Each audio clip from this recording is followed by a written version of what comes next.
嗨，歡迎各位超白友返到嚟娛樂八卦超住港頻道。喂，各位超八友，又係我你哋嘅八卦仔。今日要同大家傾嘅話題真係大鑊到一個點，直頭係關乎全香港人每晚8點鐘嘅集體回憶生死存亡。冇錯，就係嗰套由你讀小學播到你大學畢業，由你單身播到你結埋婚生埋仔嘅《愛回家之開心速遞》啊！唉，諗翻起呢套劇由2017年開始播，足足播咗超過2800集，打破晒香港電視史上所有長壽劇嘅紀錄。但係天下無不散之筵席，最近竟然傳出呢艘服役咗9年嘅電視界航空母艦，即將要喺今年7月正式退役，畫上句號，嚇死人咩？呢個消息一出，成個網絡即刻炸開咗個鑊，有人大叫唔捨得，話由細睇到大，但同時竟然有海量嘅網民開香檳慶祝，大叫終於完啦，見好就收啦，一早就要截啦。點解一套曾經係全城最愛嘅神劇，落得今日被觀眾嫌棄，甚至有少少晚節不保嘅地步？講到呢度，我真係好想停一停，問下大家，各位超八友，你哋覺得周家樂今次轉發港姐交面新聞，到底係真係手滑，定係借罪行兇，講出咗劇組上下嘅心聲？另外，你哋又覺唔覺得愛回家走到今時今日呢個爛攤子，新加入嗰班面目模糊嘅角色，例如素素，要負上最大責任？即刻喺下面留言話我知，我要睇到你哋嘅火力。好，分析完問題，我哋都要講下建設性嘅意見，同埋呢件事對香港電視圈嘅深遠影響。首先，電視台必須要明白見好就收呢4個字嘅藝術。香港人由細睇處境劇睇到大，由香港81、卡拉屋企、真情、皆大歡喜到愛回家，每一套神劇都有佢嘅生命週期。夾硬將一套劇拖到2800集，其實係一種對 IP 嘅過度消耗。俗啲講句，即係榨乾榨淨。創作係需要養分嘅，編劇寫到2000幾集，連張龍欠債分手呢啲狗血橋段都諗得出，證明已經江郎才盡。與其等觀眾唾罵住咁叫你收皮，點解唔可以喺最光輝嘅時刻搞一個感人肺腑嘅大結局，將最靚嘅回憶留俾觀眾？TVB 高層如果真係決定7月大結局，我反而覺得係一個明智之舉，起碼叫做止蝕離場。其次，關於捧新人呢個千古難題，電視台要換血係必須嘅，無可能永遠都係睇黎耀祥同陳豪。但捧人嘅手法可唔可以高明少少？你將一個選美出身、演技仲係白紙一張嘅新人，夾硬塞入一個已經運作得非常成熟、演員之間充滿默契嘅洪家入面，仲要俾極重氣氛佢，呢個唔係叫捧佢，係叫推佢去死。觀眾對角色嘅感情係需要時間累積嘅，就好似當年林淑敏做大小姐，都係由一個乞人憎嘅配角，靠自己出色嘅演技同喜劇細胞，慢慢贏得觀眾嘅喜愛，最終先可以坐正做靈魂人物。而家大台嘅做法係揠苗助長，將資源硬推俾無觀眾緣嘅人，結果只會造成觀眾嘅逆反心理，搞到好似素素咁，一出場觀眾就轉台，連帶拖冧埋原本幾好睇嘅風潮。最後，我想講嘅社會影響係香港電視工業已經無本錢再同觀眾脫節。而家嘅觀眾有 Netflix、有 YouTube、有 Disney 加，娛樂選擇多如繁星。你仲用緊30年前嗰種我播咩你就睇咩，一台獨大嘅傲慢態度去製作節目，係注定會被淘汰嘅。觀眾喺網上留幾多言，鬧得幾勁，其實都代表佢哋仲住緊，仲有恨鐵不成鋼嘅心態。如果有一日連鬧嘅人都冇埋，連金城安轉發 IG 都冇人理嘅時候，嗰個先係香港電視真正嘅死期。嚟到節目尾聲，又係我八卦仔最中意嘅極度主觀、完全偏見嘅點評時間。大家記住，以下言論100%係我個人立場。如果你聽完覺得唔啱聽，歡迎你喺留言區瘋狂鬧我。老老實實，對於愛回家停播呢個傳聞，我八卦仔絕對係舉腳贊成，甚至想開香檳添嘅。我俾呢套劇而家嘅狀態0粒星，冇錯係0粒星。一套劇搞到要靠啲三流編劇寫爛橋嚟吸眼球，將一套溫馨家庭喜劇變成荒謬絕倫嘅溝片，真係對唔住一班開國功臣。我特別頂唔順嗰種夾硬捧人嘅核突相。你哋睇下嗰個咩素素，哇！真係見到佢個樣同啲做作演技就火到嚟，成日擺出一副無辜純情樣，講嘢又作狀，完全破壞晒洪家嗰種貼地市井嘅氣氛。網民話佢膠面，我唔評論人哋有冇整容啦，但佢浸膠味同離地味就真係隔住個 mon 都聞到。TVB 高層，你哋醒下啦，唔係睇個後生女擺喺個畫面中間就叫後生化，就叫有活力係。觀眾對眼係雪亮係，你強姦緊觀眾嘅眼睛呀。相反，我對周家樂今次嘅疑似手滑，我要俾足10粒星滿分。家樂仔，我知你可能真係唔小心，但我情願相信你係特登嘅。你做咗全香港網民想做但唔敢做嘅嘢，面對住公司嗰種不合理嘅捧人機制，面對住一個拖冧成套劇質素嘅拍檔，你用咗最金城安、最廢青，但亦都係最真實嘅方式去表達咗你嘅不滿。你嗰個轉發簡直係對大台官僚制度嘅一記響亮耳光，抵讚。就算樂小姐真係照你廢，廣大網民都會撐你。至於黃耀煌16年青春換嚟一句自我懷疑，我真係戥佢極度不值。唉，離開一個唔識欣賞你嘅地方，絕對係正確嘅選擇。外面嘅世界好大，留喺度做一世報警版，不如出去搏一鋪。我祝佢前程錦繡，真係江湖再見。總括嚟講，《愛回家》嘅爛尾係 TVB 自編自導自演嘅一場悲劇。佢哋親手建立咗一個經典，然後又親手將佢摧毀。作為一個從小睇電視撈飯嘅香港人，我感到悲哀。但作為一個 YouTuber，我淨係想講早死早超生啦。好啦，講到呢度，我真係火都嚟埋。最後我要留低一個極度兩極化嘅問題俾大家大辯論。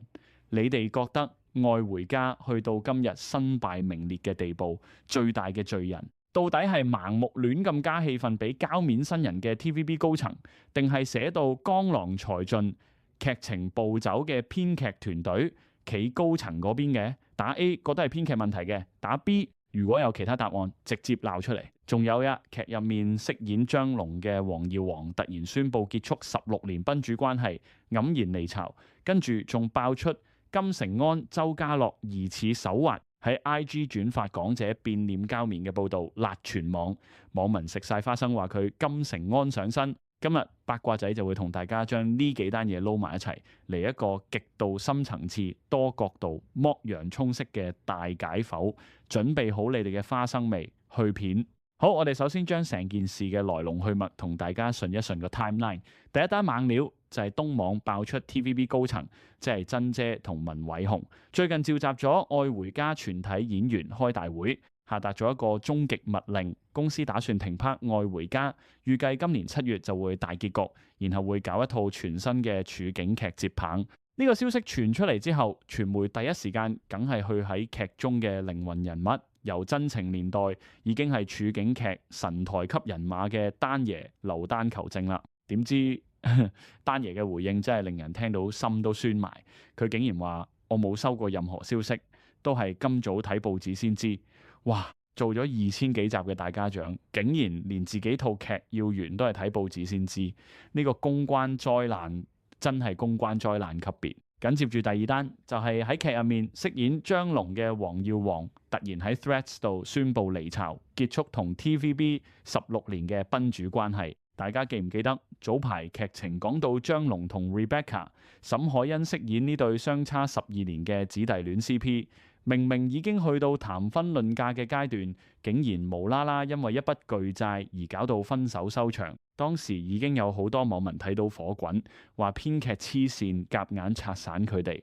當時大家已經懷疑係咪黃耀煌要走，所以劇組要嗱嗱臨寫走佢。當時佢仲話未有打算，點知轉個頭就出 post 話要勇敢出發，仲話自己曾經喺深夜自我懷疑想放棄。16年青春啊，各位，由路人甲做到終於有個名嘅張龍，最後都要黯然離場。第三單亦都係最 juicy， 網民食得最多花生嘅一單，就係我哋嘅廢青安周家樂，竟然喺 IG 度轉發咗一篇講古配靈，即係劇入面個素素莊子璇同陳曉華3位港姐有變臉嫌疑嘅報導。呢篇報導直指佢哋個樣同出道初期差好遠，疑似整容膠面。哇！周家樂呢個舉動簡直係核彈級。大家要知道，古佩玲喺劇入面正正就係飾演住喺洪家嘅租客素素，同周家樂有極多對手戲。網民即刻暴動啦，紛紛留言話周家樂真係金城安上身。金城安似乎對素素好有意見恨，根本就係《愛回家》下一集嘅劇情。雖然有粉絲護航話只係撳錯掣，但呢個手滑實在太過應景。而女主角之一嘅陳曉華後來就大方現身，留言話感恩，仲話自己冇容貌焦慮，總算係大方化解咗個尷尬。但成件事已經成為全城笑柄。好啦，花生食完，我哋進入戲肉。八卦仔今日唔同你講表面嘢，我哋要深挖呢3單新聞背後到底反映咗香港電視工業、觀眾心理同埋職場文化嘅咩深層次問題。第一個重點係 TVB 極度僵化嘅企業文化同埋對老臣子嘅不尊重。大家諗下，丹爺劉丹係咩人？佢係香港電視界嘅活化石，係愛回家嘅神主牌。一套播咗9年嘅王牌劇要截，高層竟然可以開大會都唔預佢，或者事前連個電話都冇打俾佢單聲，要一個80幾歲嘅老人家睇報紙先知自己份工可能無咗。唉，呢件事正正反映咗大機構嗰種冷血同埋官僚作風。喺高層眼中，演員可能只係一隻棋子，用完即棄。就算你係靈魂人物，喺資本同收視率面前，你都只係一個成本。有傳聞話愛回家成本太高，演員人工隨住年資水漲船高。喺現時經濟環境下 ，TVB 要止血，所以斬立決。但問題係，就算你要商業考量，人情世故係咪都可以做得好睇啲？呢種做法令到留低嘅演員心寒，亦都令觀眾覺得大台缺乏人情味。黃耀煌離巢嗰陣提到深夜自我懷疑，其實正正反映咗好多大台綠葉演員嘅悲哀。你付出16年青春，換嚟嘅可能只係編劇一句欠巨債分手，然後你就連角色都保唔住。呢種打死霸就嘅無力感，其實亦都係香港好多打工仔嘅真實寫照。第二呢，就係哲學上著名嘅梯修斯之船 Ship of Theseus， 悖論喺香港處境劇嘅完美體現。好多網民都提到呢點，我覺得非常之精闢。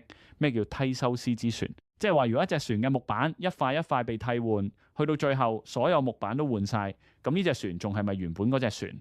愛回家而家就面對緊呢個致命危機。頭128集嘅愛回家核心係家，係講一家人點樣喺深水埗喺速洪運輸道經歷生活嘅甜酸苦辣。但隨住集數不斷膨脹，金城安走咗又返，紅衫魚走埋，紅心如又唔見咗，成個洪家已經4分5裂。然後劇組點做？佢哋唔係去深化現有角色，而係選擇不斷塞新角色入去。